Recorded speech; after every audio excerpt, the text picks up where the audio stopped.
For most of my life, my family gave me a role to play. I was the responsible one. And that responsibility felt like dragging a boulder, this constant heavy weight I was told was love. Sometimes, it's just a feeling. The specific hum of the old family desktop. The way my dad's coffee always smelled a little burnt. Or my phone vibrating on the nightstand at 11 p.m. on a Tuesday. I knew, even before I looked, it was my dad. He wasn't calling to ask about my day. He was calling to check the books. "Everything okay, Dad?" I'd ask, the script already in my head. "Just checking in." His voice would crackle. "You made sure to pay your rent on time this month? No late fees?" That's how it was. That was the shape of their concern for me. To anyone else, we were the perfect picture. My parents, hardworking and proud. And my older brother Justin, the golden son. He was the one who took risks, the startup co-founder living a life that only exists on Instagram. His apartment was all exposed brick in a part of the city I could only afford to visit for dinner. His weekends were winery tours and rooftop bars where one cocktail cost more than my weekly groceries. When my parents talked about him, their voices would lift. He was their proof that they'd done everything right. And me? I was the sensible one. The senior analyst. My car was a 5-year-old Honda. My big thrill was watching my 401k tick up. Every Sunday, I'd open my laptop and update my budget spreadsheet. Every dollar had a job. It was my armor. For years, I believed their story. Their constant questions. "Are you saving? Those credit cards are a trap," felt like caring. I wore the Tama, responsible label with a quiet pride. I was the bedrock, he was the rocket. It seemed to make sense. The world I knew ended 2 years ago. In my parents' stuffy little home office, my dad had forgotten his online banking password again. He was hovering over me, flustered, and after I got him in, he shuffled off to the kitchen. "I'll be right back," he called out. I should have just closed the browser.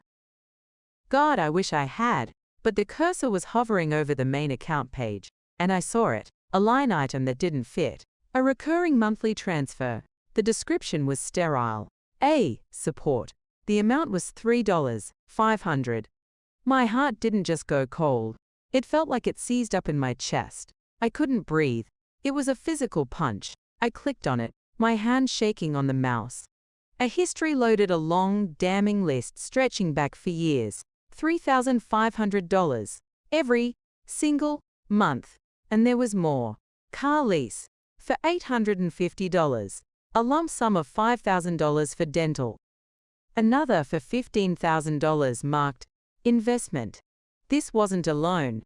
This was a secret, continuous bailout. This was a lifeline.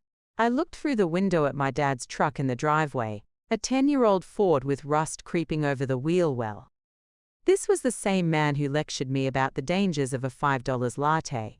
And here he was, systematically draining his own future, all to fund a fantasy. Justin's success wasn't his.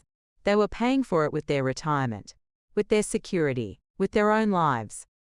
I had to grip the desk because I honestly thought I was going to be sick. The burnt coffee smell from the kitchen suddenly seemed sour, suffocating. Knowing was a poison. It seeped into everything. Every phone call, every family dinner became a performance. I was the only one in the room who knew the truth. That winter, my heater died. The repair was a brutal $1,200. I had the money in my emergency fund, of course. I was the responsible one. But it stung. I called my mum, not for help, just to vent. Instead, I got a 30-minute sermon. "Well, this is why we've always told you to be prepared," she said, her voice dripping with that familiar loving disappointment. That's what being an adult is all about. I just stood there in my freezing living room, wrapped in sweaters, and listened. I didn't have the courage to say it. "The reason I can pay this is because you taught me to. The reason you can't retire is because you never taught him the same thing." I just said, "You're right, Mum." I paid the bill and ate ramen for 2 weeks. 10 days later, Justin posted a photo from a ski lift in Aspen. Grinning. #spontaneous. The jacket he was wearing cost nearly $1,200. My mother shared it on Facebook in minutes. So proud of our hard-working boy. He deserves a break. I just stared at the screen until the words went blurry. The injustice felt like a physical thing lodged in my throat. I tried to probe once, at a Sunday dinner. Justin was bragging about some crypto investment. In a lull, I asked my dad, "Are you guys feeling okay about retirement? The market's been shaky." The air in the room went still. My mother's smile tightened. "We are perfectly fine," she said, her voice sharp. "You know, honey, you shouldn't worry so much about money. It's a bit negative. You should try to be more positive, like your brother." And what I heard, what she was really saying, was, "Be quiet. Don't spoil the fantasy. Your job is to worry, so we don't have to." There it was. My concern wasn't concern, it was pessimism. My financial prudence wasn't a virtue, it was a character flaw. I was the joyless accountant, while the prince danced in a castle built on sand. The final cut was my grandmother's jewelry. The pieces my mum had sworn would be mine. She called to say she'd sold them. "Just simplifying our lives," she said, so breezily. A month later, Justin had a new Audi. The end came on a quiet Sunday afternoon. A phone call from my parents, their voices a weird mix of cheerful and nervous. Justin was getting engaged. They were throwing him a massive party at a country club. I just waited. "So we were hoping," my dad started, "that you might be able to contribute. It's a big expense, you see, but it's so important for Justin's future." Then my mum's voice, syrupy sweet, "And we know how good you are with your savings. We just figured you wouldn't mind. It's for your brother."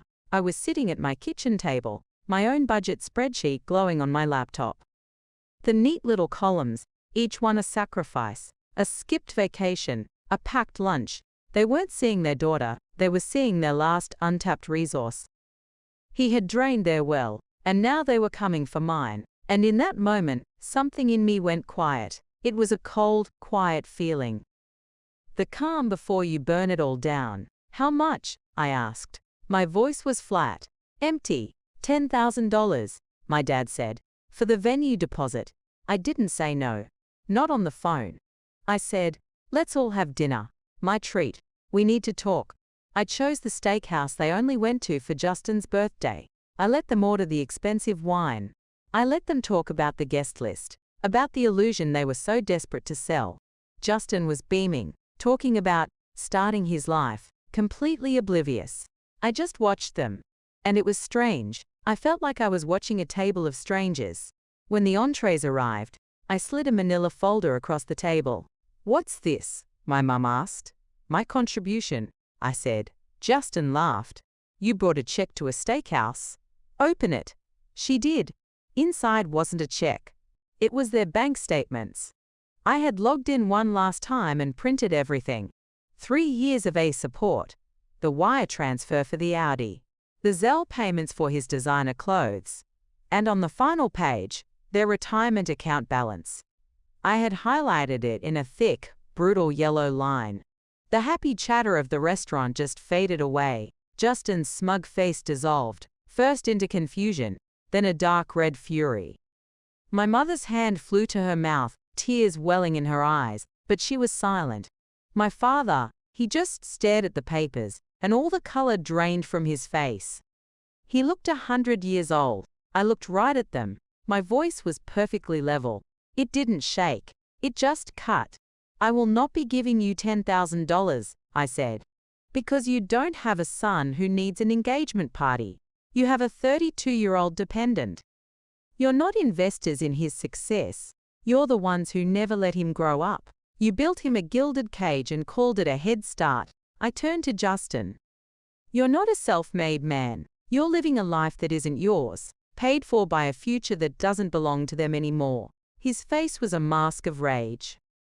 My mother started making these quiet, desperate little sounds. I looked back at my parents. "You lectured me my entire life about saving for a rainy day, while you spent your life savings creating a hurricane for someone else. You broke your own future for his comfort." I let that hang in the air. "So no, the bank of your responsible daughter is closed. Permanently," I stood up. My legs were steady. I took enough cash out to cover the entire bill and laid it on the table, and I walked away. I didn't look back. My phone exploded before I even reached the door. Texts, missed calls, pleading, rage, shame. I didn't look. I got in my car, silenced the phone, and dropped it on the passenger seat. The drive home was utterly silent. No radio. Just the hum of the engine. It was the most expensive silence I've ever known, paid for with the price of a family. But it was also the most liberating sound I have ever heard.